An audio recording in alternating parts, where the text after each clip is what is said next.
Bismillahirrahmanirrahim. Alhamdulillahirabbil alamin. Wa bihi nasta'in ala umuri dunya waddin. Syada la ilaha illallah wahdahu la syarikalah wa asyhadu anna Muhammadan abduhu wa rasuluhu alladzi la nabiyya ba'dah. Allahumma salli ala sayyidina Muhammad wa ala ali sayyidina Muhammad. Amma ba'd. Jemaah subuh yang Allah muliakan, alhamdulillah kita bersyukur pada Allah Subhanahu wa taala. Allah berkenan mempertemukan kita, mengumpulkan kita dalam aktivitas yang penuh dengan kebaikan.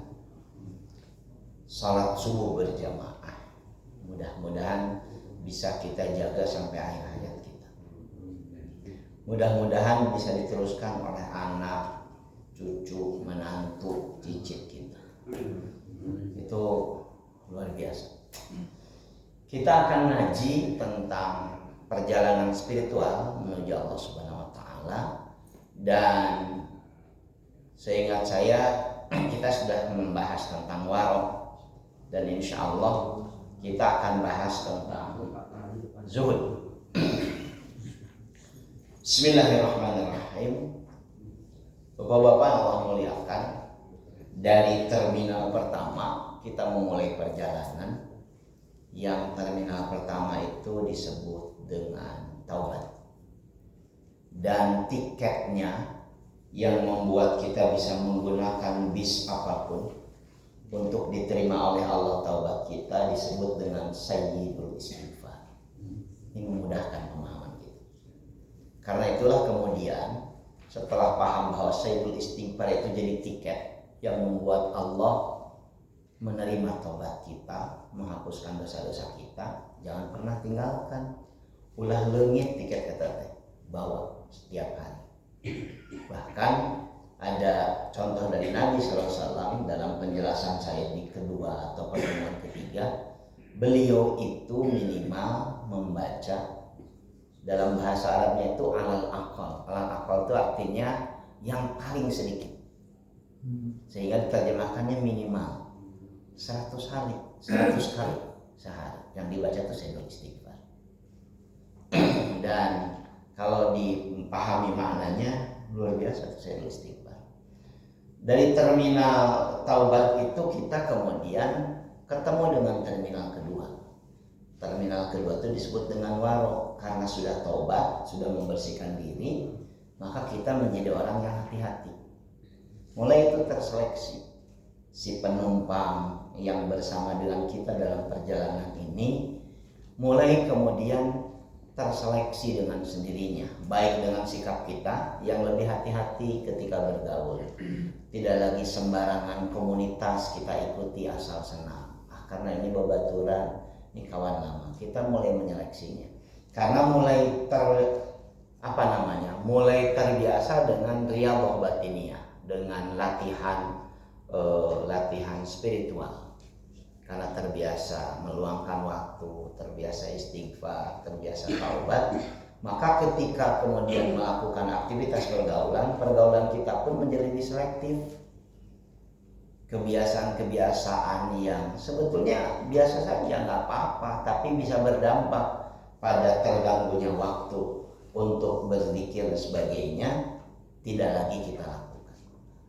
Kita sekarang masuk terminal ketiga, yaitu zuhud, dalam perjalanan spiritual menuju Allah Subhanahu wa taala. Dan kita ini ada di bulan Rajab, bulan yang pas untuk latihan spiritual. Kenapa? Dalam tradisi Islam Ahlus Sunnah wal Jamaah, setiap bulan Rajab itu, di saya saja di pesantren itu, ustadznya tidak saya berinisiatif, ustadznya mengajarkan pada santri untuk doa. Saya telusuri, ini bukan dari Nabi doa ini. Sebagian menyebutkannya katanya hadisnya. Doa ini memang selalu dilantunkan di bulan Rajab. Allahumma barik lana fi Rajab wa Sya'ban wa ballighna Ramadan. Ya Allah, berkahi kami di bulan Rajab, berkahi kami di bulan Sya'ban, dan sampaikan umur kami bertemu dengan Ramadan. Jadi di bulan Rajab bulan suci ini memang biasa dilakukan sebagai sarana exercise, latihan spiritual.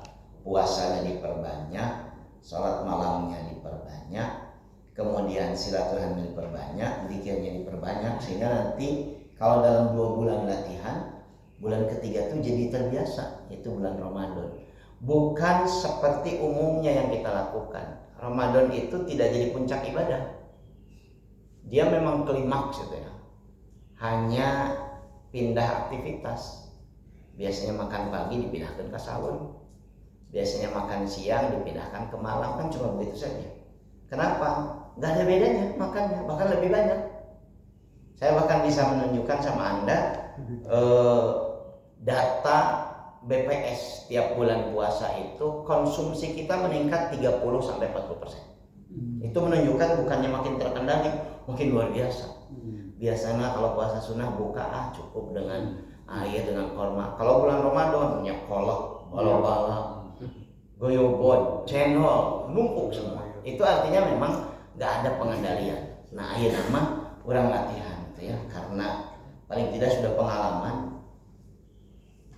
Zuhud itu dalam bahasa Arab, tapi bahasa Arabnya bahasa terminologi tasawuf. Ragiba an syai'in wa tarakahu. Tidak tertarik terhadap sesuatu dan meninggalkannya. Itu makna zuhud. Jadi kalau ada ungkapan zahada fid dunya itu artinya dia mengosongkan diri dari kesenangan dunia, bukan karena dunia tidak menarik, tapi dia tinggalkan untuk ibadah. Orang yang melakukan zuhud disebutnya zahid. Ini istilah yang sudah ada sejak zaman Nabi. Istilah zuhud ini sudah ada sejak zaman Nabi. Orangnya disebut dengan zahid, zuhad, atau zahidun. Zahidah kalau muannasnya, jamaknya zuhdan. Maknanya kalau makna letter-letternya ya kecil atau sedikit. Sehingga sering dimaknai orang yang hanya sangat kecil ketergantungannya pada dunia atau sangat sedikit mengambil dunia bagi aktivitas kehidupan. Abdul Hakim Hasan ini ulama tasawuf yang kemudian menjelaskan lebih detail tentang makna zuhud. Saya lupa ya belum pakai harokat. Ay bimakna al-insirafu anid dunya wal iqbalu ala ubda wa riyadatun nafs wa tahdzibiha wa maharibatun raghabatiha bil halwah wasiyahah wasaum wa qillatit ta'am wa katsiratud dzikri. Jadi makna zuhud itu berpaling, insiraf. Sorok itu kan ilmu bahasa Arab, artinya memalingkan satu bentuk kalimat kepada kalimat yang lain. Insirafu anid dunia, dia memalingkan orientasi dari dunia dan menghadapkan dirinya untuk ibadah. Dan kemudian juga melatih riyadah batinnya, sempat saya sampaikan pada Anda semua. Mendidik jiwanya, memerangi kesenangannya. Caranya apa? Bil khalwah, dengan menyepi. Jadi salah satu yang biasa dilakukan orang-orang yang sedang menempuh perjalanan untuk dekat dengan Allah itu, dia menjadi mau meluangkan waktu untuk menyepi. Kapung kurma, bapak-bapak Allah muliakan, ke gunung seperti Nabi mencontohkan. Beliau itu sepengetahuan saya sekitar 2-3 bulan menjelang menerima wahyu melakukan aktivitas. Kalau Nabi itu bukan halwah istilahnya, tahanus. Maknanya sama dengan halwah, menyepi. Itu juga dilakukan oleh para ulama kita ketika penjajahan Belanda itu demikian luar biasa keras.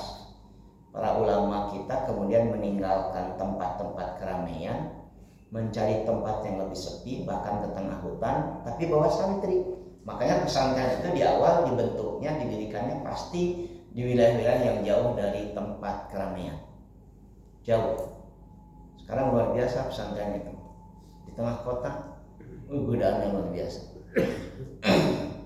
Karena mungkin mereka menempuh jalan, ya sudah berhalwat saja, menyepi, lebih konsentrasi dan sebagainya. Karenanya orang-orang yang sekali lagi sedang serius menempuh perjalanan, kalau bahasa kasarnya itu salik, dari kata salaka, jalan, maka salik itu penempuh jalan. Mereka biasanya meluangkan waktu untuk menyepi. Tidak perlu kemudian menyepi jauh-jauh sekarang. Ya luangkan waktu lah 1-2 jam sehari, 1 hari, 2 hari dalam sebulan, yang dikhususkan untuk kemudian memperbaiki komitmen kita pada Allah, zikir kita. Aktivitas yang dilakukan oleh Ketua DKM dan kawan-kawannya dulu tuh biasanya 3 hari katanya dalam sebulan. Kalau ditargetkan untuk ini luar biasa dan sebagainya. Ini sarana kita mendekatkan diri pada Allah. Ada istilah bahkan di sini tuh wasiyahah. Saya nyari terjemahannya apa yang mengembara gitu, berkelana dan sebagainya.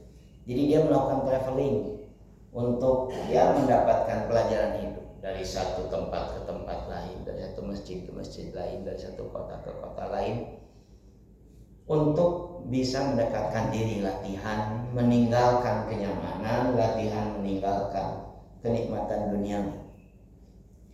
Kemudian juga qillatit ta'am, mengurangi makan. Yang dimaksud dia berpuasa. Wasaum wa qillatit ta'am. Makanannya banyak, tapi dia sengaja untuk tidak banyak makan. Menunya juga variatifnya luar biasa, tapi dia sengaja memilih yang ya sederhana dan lain sebagainya. Dan kasratul dzikri, memperbanyak zikir. Ini yang kemudian dilakukan orang yang memang sampai pada terminal zuhud. Aktivitasnya mulai asik dengan aktivitas seperti ini. Jadi kalau kita mau mengukur apakah kira-kira kita sedang melakukan perjalanan sampai di makom di terminal zuhud, ukurannya ini. Aduh, abdi masieun mun sepi teh, berarti memang belum bisa. Karena banyak orang yang justru ketakutan dengan kesepian. Sekarang itu jamaah subuh yang Allah muliakan, ini bacaan yang saya miliki.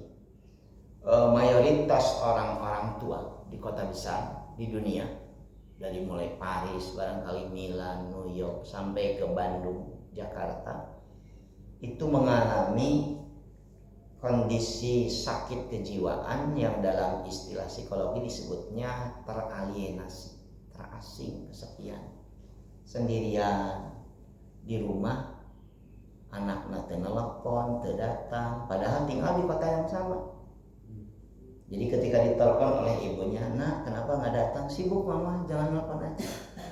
Nelpon cucunya, "Ih, nenek sibuk sekolah, udah jangan manja." Itu banyak orang tua sekarang ngalami itu, kesepian. Bayangkan kalau kita menjadi orang tua yang kesepian seperti itu, nyepeng remote TV gitu ya, stek 1 gelombang. Latihannya lewat zikir, latihannya lewat khalwat. Mumpung sekarang masih sehat, dilatih. Sehingga ketika mengalami itu tidak lagi menggelisahkan, tidak lagi menakutkan. Ya sudah, doakan saja anaknya yang tidak nampak itu mudah-mudahan dalam kebaikan, doakan. Karena pada dasarnya ini mudah diucapkan, harus dilatih karena sulit dilakukan. Pada dasarnya kita lahir sendirian. Dan ketika nanti kita akan menghadap Allah juga, Allah hanya akan memanggil kita sendirian. Tidak butuh siapapun. Nah, berkhalwat itu latihannya seperti itu. Menyepi itu latihannya seperti itu. Biasa dengan sepi, bahkan nuju ramege hanya sepi.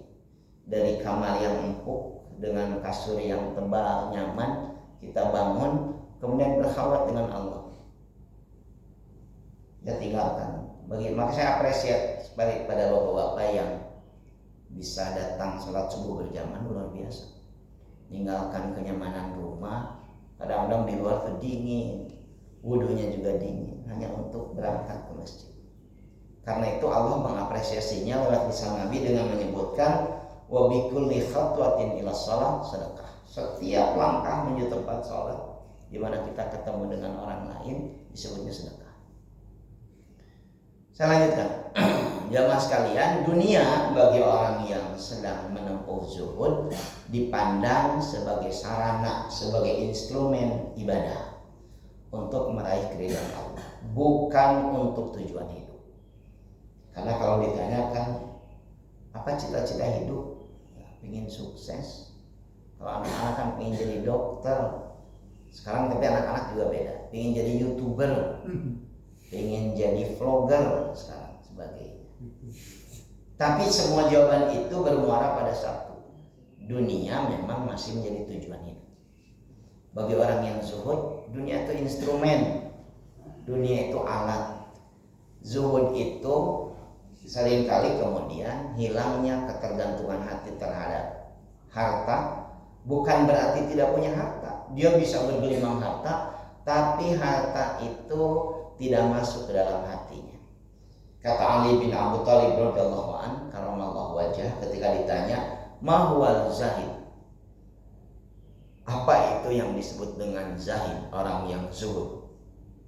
Kata Ali bin Abi Thalib, jawabannya, "Kanu minad dunya wa laisu min ahliha."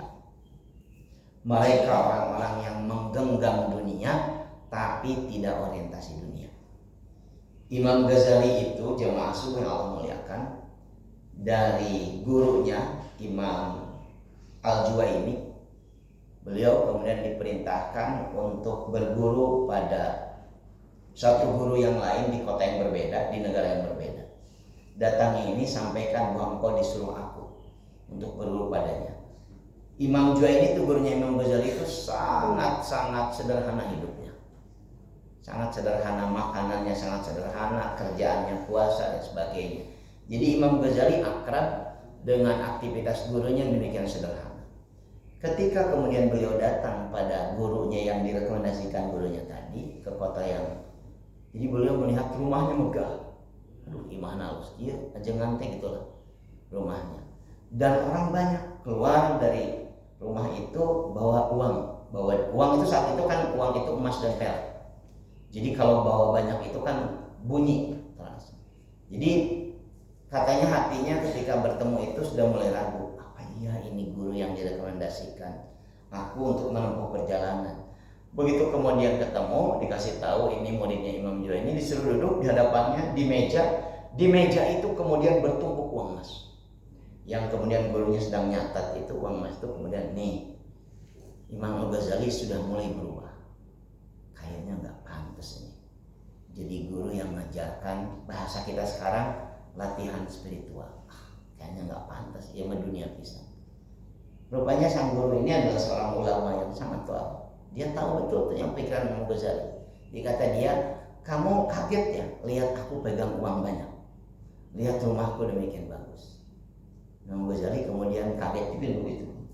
Iya, ketahuilah olehmu, latihan terberat bagi orang-orang yang zuhud adalah ketika menggenggam dunia. Apakah dunia jadi kebanggaan? Dibagi tengah-tengah. Jadi Anda bisa ketemu orang ulama besar dulu itu, bahkan di Indonesia sampai hari ini masih bisa kelihatan jejaknya. Cek saja ulama NU, ulama Muhammadiyah, ulama Persis, ulama besarnya itu rata-rata kaya secara finansial, rumahnya megah, luas, tanahnya luas. Tapi kita bisa menyaksikan apakah rumahnya yang megah, tanahnya yang luas itu menjadi kebanggaannya individual yang kemudian diposting di IG tiap hari sebagainya, atau justru bermanfaat nih untuk santrinya di sini.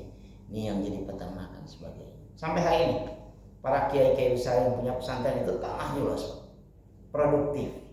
Kalau dihitung dari aspek keuangan menghasilkan luar biasa. Tapi mereka tetap dengan kesederhanaan dalam sikap dan komitmen walaupun bergelimang dengan harta.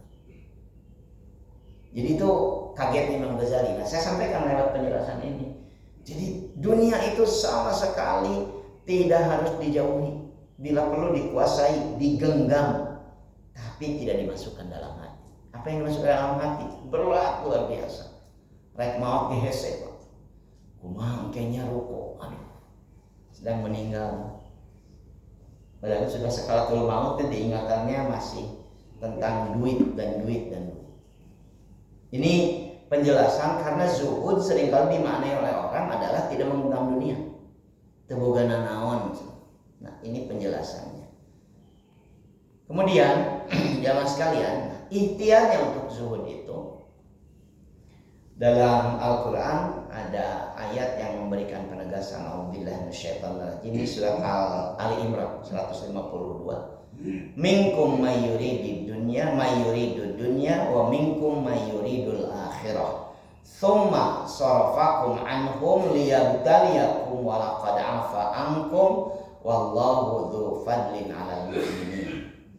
Di antara kalian orang beriman itu ada yang menghendaki dunia, orientasinya dunia. Dan di antara kalian ada yang orientasinya akhirat. Kemudian Allah memalingkan kalian dari mereka yang orientasi akhirat, dipalingkan dari orang-orang yang orientasi dunia untuk menguji kalian. Dan Dia telah memaafkan kalian. Dialah Allah yang memiliki karunia yang besar bagi orang beriman. Jadi orang beriman secara umum ada dua kelompok yang orientasi dunia sangat manusiawi dan kelompok yang orientasi akhirat. Dalam hadis terkenal tentang iman, tentang niat, hadis nomor 1 dalam kitab Arba'in An-Nawawiyah, innamal a'malu binniyat, setiap perbuatan bergantung pada niat. Lanjutannya kan begini, wa innama likulli imri'in ma nawa, dan setiap orang akan mendapatkan apa yang dia niatkan. Paman hajar, siapa yang hijrah karena ingin dunia dan wanita yang ingin dia nikahi, dia dapatkan itu. Siapa yang hijrah karena Allah dan Rasulnya, dia akan dapatkan itu. Kenapa muncul hadis itu? Karena ada sahabat Nabi yang hijrah dari Mekah ke Madinah, targetnya ingin nikah dengan perempuan yang sudah kadung hijrah duluan.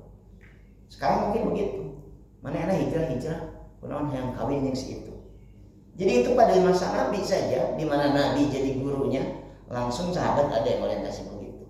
Karena itu Quran mereka ini, itu manusiawi. Orang punya orientasi dunia sangat manusiawi. Tapi itu jadi ujian bagi kalian, orang-orang beriman yang sedang menempuh jalan. Allah memaafkan kecenderungan kalian seperti itu, dan yakinkan bahwa di sisi Allah ada karunia yang luar biasa bagi orang beriman. Kemudian zuhud itu, saya memahaminya Pak, itu harusnya dimiliki oleh agamawan, oleh pendakwah, oleh ulama. Jadi sangat bagi saya itu jadi sangat lucu. Walaupun lucunya lucu kontradiktif, agamawan, pendakwah yang tidak zuhud. Kenapa? Saya kutipkan hadis Nabi dulu. Dari Muawiyah radhiyallahu anhu, Nabi sallallahu alaihi wasallam bersabda, "May yuridillahu bihi khairan yufaqihu fid-din." Siapapun yang Allah kehendaki dia mendapatkan kebaikan, Allah akan jadikan dia faqih, paham tentang agama. Jadi kalau makin hari kita makin paham tentang syariat, tentang agama, sehingga berikhtiar hidup lebih hati-hati, itu artinya Allah sedang memilih kita untuk mendapatkan banyak kebaikan. Ini yang kita syukuri. Dari penjelasan ini kemudian Muhammad bin Ka'ab Al-Qurtubi, ini ahli tafsir, kemudian beliau menjelaskan, idza aradallahu bi 'abdihi khairan ja'ala fihi thalatha hisab, faqihan fid din wa zahidan fid dunya wa basaran bi uyubi. Karena itu saya menyebutkannya figur agamawan, pendakwah, ulama, apapun lah sebutannya, ajengan, ustaz, seharusnya seperti yang disebutkan ini. Jika Allah menghendaki seorang hamba menjadi baik, tadi kan penjelasan Nabi, dia jadi paham agama, maka Allah jadikan pada diri orang itu 3 hal. Yang pertama, dia faqih urusan agama, pantas jadi agamawan dan meluangkan waktu, pikiran, tenaganya untuk memahami agama. Yang kedua, karena dia paham, dia zahidan fid dunya, dia menjadi orang yang zuhud pada dunia. Dan yang ketiga, dia menjadi orang yang mampu melihat aib-aibnya. Ada besar nih kemungkinan menimbulkan masalah kalau agamawan tidak zuhud pada dunia. orientasinya dakwah nanti. Makanya sekarang sebutannya, saya subjektif ya, bapak-bapak berorientasi. Saya nggak setuju dengan sebutan ini ustadz profesional, ini dai profesional. Karena profesional itu artinya profesi. Profesi itu artinya dijadikan sebagai sandaran untuk dia hidup. Dengan itulah dia kemudian membiayai hidupnya. Bayangkan kalau dakwah jadi profesi. Kalau Anda mengundang saya, kemudian saya akan tanya, Pak Punten DP heula 50% ke 50% setelah pelaksanaan. Kemudian ada hitung-hitungan transaksional. Bagi saya secara pribadi, mohon maaf, bagi yang tidak setuju, ada susah tuh ngukur zahidan fid dunya kalau orientasinya sudah seperti itu. Walaupun tentu nanti ada alasan yang berbeda disampaikan oleh kawan-kawan yang melakukan itu. Tapi kayaknya indah tuh kalau agamawan itu zahid untuk urusan dunia. Dia bisa kaya, dia bisa berlimpah harta, tapi orang bisa menyaksikan bahwa keberlimpahan harta, kekayaan titipan itu justru dimanfaatkan untuk kebutuhan umat, untuk kebutuhan pengembangan keberagaman. Saya soalnya melihat, ya mudah-mudahan sudut pandang yang sama. Ada ustadz sampai ulang tahun di hotel, diliput oleh media, apa namanya itu kalau acara infotainment. Jadi orang nanya, kenging ustadz begituan, duka? Ya nggak tahu saya. Hanya kok jadi rada tidak serem nih, ulang tahun. Istrinya ulang tahun, istrinya melahirkan, dia liputannya luar biasa. Tapi mungkin itu ujian kita sekarang. Ujiannya seperti itu. Karena makin banyak diliput kan makin luar biasa. Bahkan ini saya Pak ya. Saya ngisi sudah tuh ini tahun ketiga alumni seni rupa ITB, perempuan semua. Kalau semuanya ngaji itu 14 orang. Awalnya cuma 5, 6, 7 orang. 14 orang. Alumni seni rupa ITB. Itu awal ngaji itu, setelah selesai ngaji saya diminta IG. Ustaz IG-nya apa biar bisa di follow? Ulang gitu Pak, tengah pas IG. Tuh Pak Iwan juga nggak ngerti, tapi nggak apa-apa, bukan aib. Karena nggak ulang nggak tahu saya nanya. IG itu nama semua Pak, seri. Ustaz nggak paham IG, nggak paham. Saya belum paham IG ya kurang lebih 4-5 tahun lalu. Oh IG, karena katanya di kota itu Ustaz itu nanti akan bilang nanti follow ya IG saya ya. Nggak tahu saya tentang IG. Tapi ini khas Ustaz kampung. Apa gitu ya. Sekarang mungkin jadi aib kalau di kota itu nggak punya IG seperti itu. Ya karena nggak apa-apa kalau Ustaz punya IG, tapi itu menunjukkan bahwa nggak paham saya.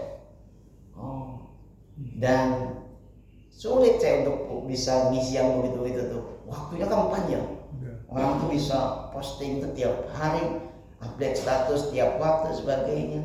Karena saya tidak akrab, karena tidak akrab jadi gaptek untuk urusannya.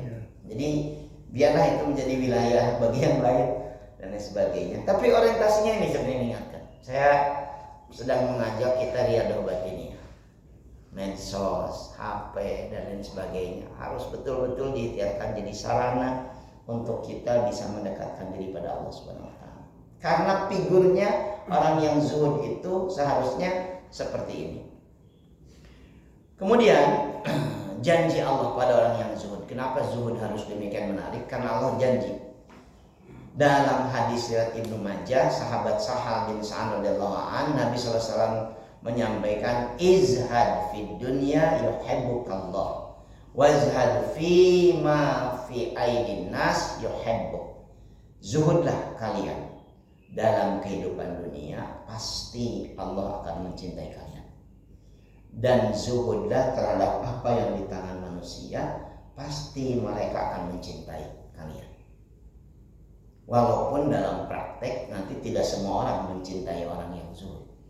Hanya saja orang-orang yang punya orientasi dunia pasti akan senang dengan orang-orang yang tidak orientasi dunia.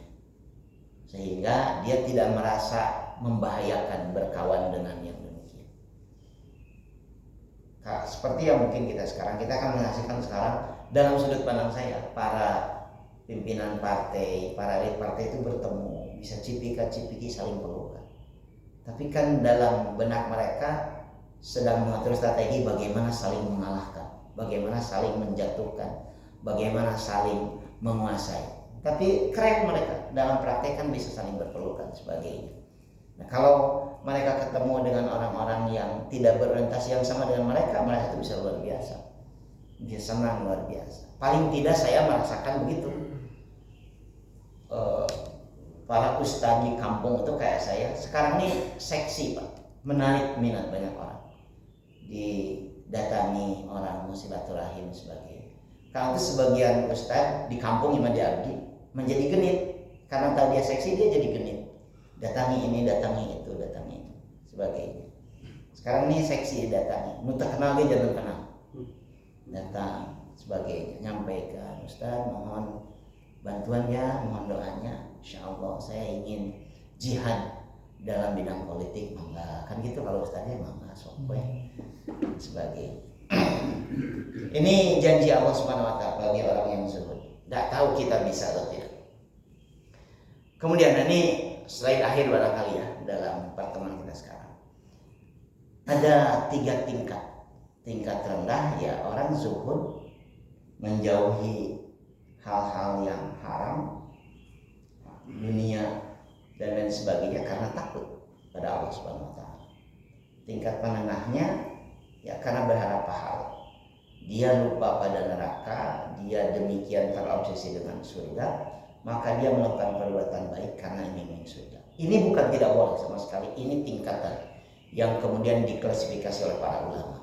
Dan tingkatan tertinggi zuhudnya ya karena Allah. Dia mencintai Allah, bukan hanya sekedar neraka bukan surga. Pernah saya jelaskan pada jamaah Al-Kautsar.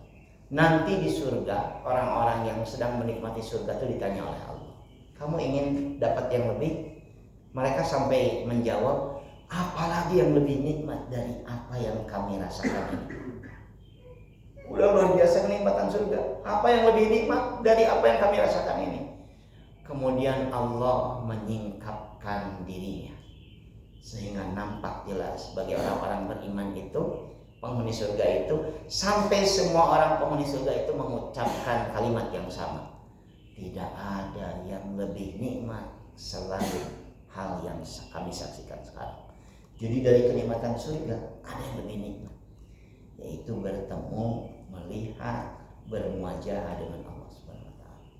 Nilai tertinggi.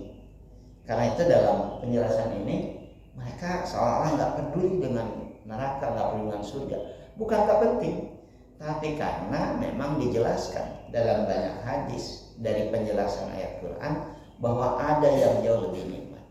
Itu yang disebut dengan ma'rifatullah, mengenal Allah Subhanahu wa Ta'ala. Jamaah sekalian yang Allah muliakan, ini barangkali episode pertama dari zuhud. Mudah-mudahan sih bisa dipahami dengan baik. Saya sengaja pilihkan yang mudah-mudah. Tidak ada latihan, tidak ada praktek dan sebagainya di sini, karena ini untuk pengetahuan kita saja. Kalau ada yang menyampaikan masukan, mau menyampaikan pertanyaan, mau menyampaikan ini enggak, kurang lebih 5 menit. Enggak. Ya. Manusia itu kan ada ruh.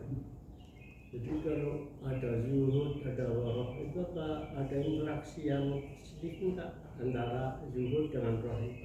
Ya. Kemudian kalau satu ketika roh itu dicabut oleh Allah, apakah zuhud, waroh dan sebagainya itu ikut serta dan sebagainya. Kalau zuhud itu, waro itu, taubat itu yang sudah kita terangkan ini ke belakang. Zuhud sekarang kembali waro, sebelumnya taubat. Itu adalah hasil dari latihan yang kita tempuh. Artinya aktivitas kita di dunia. Begitu kita meninggal, apakah zuhud, waro, taubat itu ikut? Enggak. Begitu kita meninggal, semua itu kita tinggalkan. Yang kemudian akan bertemu dengan Tuhan, mayoritas ulama menyebutkan rohnya. Karena ruh berasal dari Allah. Wa nafakhtu fihi min ruhi, dalam Quran itu kan, aku tiupkan ke dalam jiwa seseorang itu ruh, diri seorang itu ruh. Jadi ketika meninggal itu kan ruh dan raga berpisah. Ruhnya bertemu dengan Allah kalau orang-orang baik. Nah, ruh inilah yang kemudian diberikan kenikmatan luar biasa di alam barzakh. Dia mendapatkan taman surga. mendapatkan seluruh yang dijanjikan sampai nanti bertemu dengan surga. Ketika di surga, para ulama menyebutkan nanti ketemu lagi dalam bentuk fisik, bentuk jasad. Jasadnya dibangkitkan kembali karena itu ada bahas. Artinya tidak ikut Pak ke tempat di mana kita meninggal dunia nanti, warozul taubat tidak ikut. Yang ikut adalah hasilnya, yaitu keridhaan Allah Subhanahu wa taala pada kita. Kurang lebih begitu dan sebagainya. Nah, ruhiyah inilah yang kemudian saya sebutkan latih lewat riyadhah batiniyah. Riyadhah itu latihan olah batin. Orang-orang Jawa dulu itu punya istilah tirakat, muti. Saya ketemu istilah dalam bahasa agama ayyamul bin. Bin itu kan putih artinya. Puasa mutih. Dalam bahasa agama puasa mutih itu kan 3 hari. 14, 15, 16 di bulan Hijriah ya sebagainya. Kurang lebih begitu. Ada lagi? Kalau tidak ada sementara itu ya. Apa hikmat mangga? Ingin konfirmasi aja. Selama ini tentang Rasul tidak kurang dari 100 kali Istighfar. karena lupa atau kepada Allah. Saya pikir 100 kali itu bacaannya bukan sayyidul Istighfar istighfar, ya. hanya istighfar saja. Ya. Astagfirullah. Gambil tehnya istighfar, astagfirullah gambil teh. Kenapa kesimpulan saya istighfar? Karena nanti menyebutkan inilah istighfar terbaik yang dicintai Allah. Dan Nabi tidak mungkin memilih yang biasa. Pasti Nabi akan memilih untuk dirinya yang paling istimewa. Itu kesimpulan saya istighfar itu. Jadi bukan teks eksplisit Nabi membaca Sayyidul Istighfar 100 kali, kesimpulan dari penjelasan Nabi yang kemudian diambil para ulama bahwa istighfar yang dilantunkan Nabi itu adalah Sayyidul Istighfar. Tapi nyontohkan sama umat mah istighfar yang minimal, astagfirullah kan gitu dalam hadis tentang habis salat astagfirullah.